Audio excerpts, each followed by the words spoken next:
16 डिसेंबरपासून नागपुरात हिवाळी अधिवेशनाला सुरुवात होते आहे। अशात नागपुरातल्या रवी भवनमध्ये कॅबिनेट मंत्र्यांसाठी 5 स्टार बंगल्यांची सोय करण्यात आली आहे। सार्वजनिक बांधकाम विभागाने 21 बंगले सुसज्ज करून या ठिकाणी कार्यालय, 2 बेडरूम्स, डायनिंग एरिया असं चित्र असणार आहे।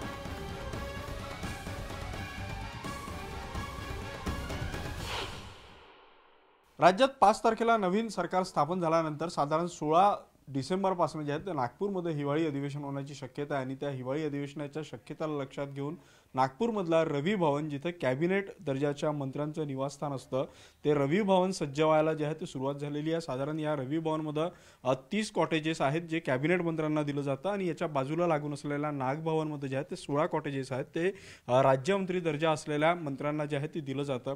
दरवर्षी अधिवेशनाच्या निमित्तानं या बंगल्यांची जी आहे ती डागडुगी केली जाते। यावेळी डागडुगी मोठ्या प्रमाणात करण्यात आलेली नसली तरी अगदी 5 स्टार असं लुक जे आहे ते या सगळ्या कॉटेजेसला म्हणजे बंगल्यांना देण्यात आलेला। आपण पाहतोय की मंत्र्यांसाठी जे आहे ते चेंबर आहे जिथे ते अभ्यंगकांची भेट घेतील। त्यानंतर हा हॉल आहे, या हॉलमध्ये जे आहे ते मंत्री महोदय जे आहे ते आपल्या अभ्यंगकांसोबत जे आहे ती चर्चा करू शकणार आहे।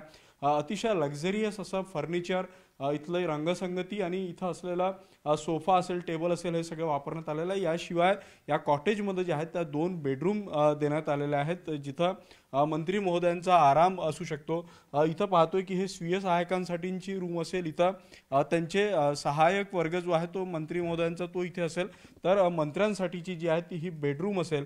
अगदी 5 स्टार हॉटेलला लाजवेल अशा पद्धतीने जी आहे ती इथं सगळी तयारी करण्यात आलेली आहे। मग मंत्र्यांसाठी बसायला असलेली खुर्ची असेल किंवा त्यांच्या बेड असेल, इतरही गोष्टी त्यांच्या वर्किंगसाठी लागणारा इथं कम्प्युटरची व्यवस्था असेल, त्यांच्या स्टाफसाठीची व्यवस्था असेल, इतकंच काय तर वायफाय म्हणजे अत्याधुनिक तंत्रज्ञानाचा इथं सगळा वापर केलेला आहे। वायफाय देण्यात आलेला आहे, अँड्रॉइड टीव्ही जे आहेत ते इथं सगळ्या उपलब्ध करून देण्यात आलेला आहे। त्यामुळे मंत्र्यांना या अधिवेशनामध्ये कुठेही 5 स्टार हॉटेलमध्ये जाण्याची गरज पडणार नाही याच्या दृष्टीने सर्व खबरदारी जी आहे ती सार्वजनिक बांधकाम विभागाकडून घेण्यात आलेली आहे। त्यामुळे आता नव्या सरकारचा शपथविधी झाल्यानंतर नागपूरमध्ये अधिवेशन सुरू झाल्यानंतर या रवी भवनमध्ये जे आहे ते पुन्हा एकदा गेल्या वर्षभरानंतर जी आहे ती कार्यकर्त्यांची, मंत्र्यांची आणि राजकीय पक्षाच्या नेत्यांची जी आहे ती वर्दळ वाढणार आहे। व्हिडिओ जर्नलिस्ट प्रशांत मोहितेसह उदय तिवांडे, न्यूज 18 लोकमत, नागपूर।